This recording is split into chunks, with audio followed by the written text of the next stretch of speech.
नहीं बैठो प्रशासन रे,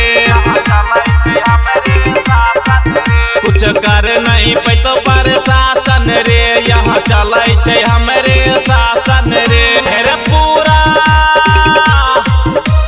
पूरा तोहर गैंग के हमें कर देबो विनाश नाश रे बेटा, फाड़ देबो तोहर नाश नाश। देखे तो एक बार चांस रे बेटा, फाड़ देबो तोहर नाश नाश। देखे तो एक बार चांस रे बेटा, फाड़ देबो तोहर,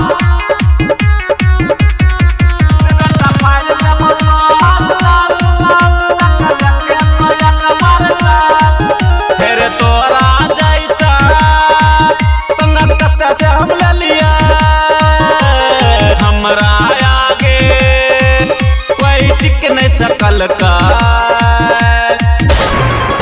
फिर तोरा जैसा पंगा कत्ते से हम ले लिया, हमरा आगे कोई टिक नहीं सकल का।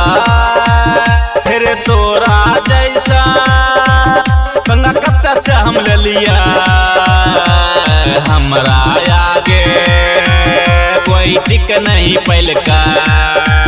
तोरा एरिया के छियो डॉन डॉन, जब करबो हमें एक फोन फोन। फिर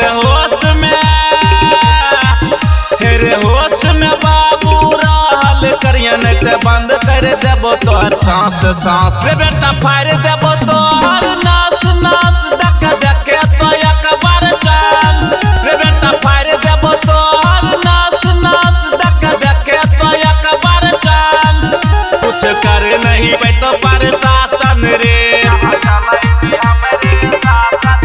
कुछ कर नहीं बैठो प्रशासन रे, यहाँ चले छे हमरे शासन रे। हेरे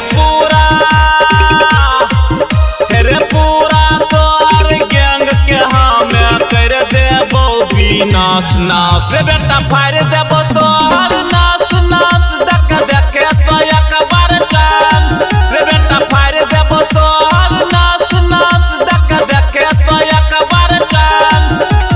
Recording by Riya Studio, Khagadiya, Bhadash।